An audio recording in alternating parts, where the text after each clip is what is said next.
Dia banyak untuk reflection ni banyak benda lah kalau kita nak ni kan, kalau kita nak bincang ni, tapi sikit-sikit tu boleh lah.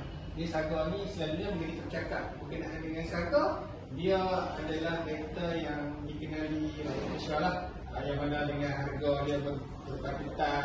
Lepas tu kalau ikut harga dia sekarang ni dengan harga dia punya rider ni, Pro 2, dia kalau ikutkan sama dan lebih murah daripada Pro 2 Azia yang ada sekarang ni. Untuk F1 dia lebih murah. Ya, kalau double check memang daripada segi harga, price memang kita menang lah. Daripada segi reliability dia memang cornering, ketahanan dia, servis, maintenance semua murah. Itu Saga lama lah, memang tak ada masalah untuk jual.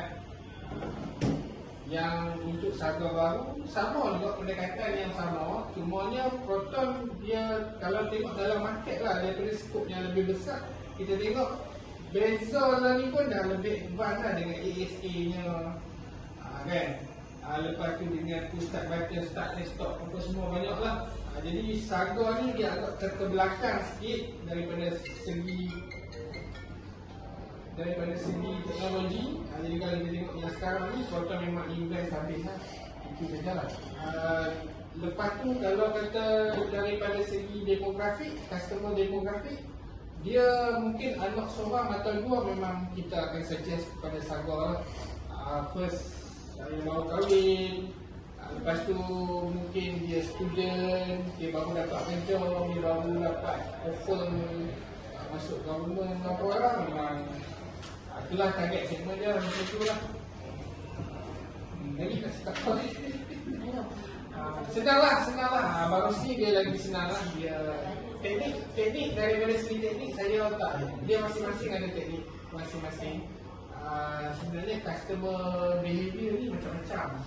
Ada cara mengundi dia sedikit lain, cara baru ni dia sedikit lain, taksu, akhirnya dia sedikit lain lah tengok.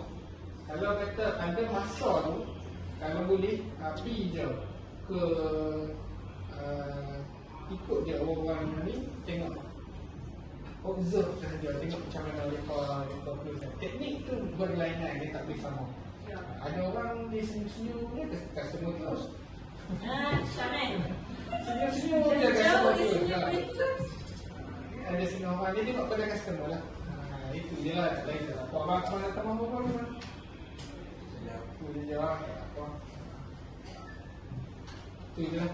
Cik, macam mana kita nak habiskan Saga yang kita ada? Saga yang kita ada ni insyaAllah dia tak ada. Dia sebenarnya dia sama je macam Rahmah punya version ni.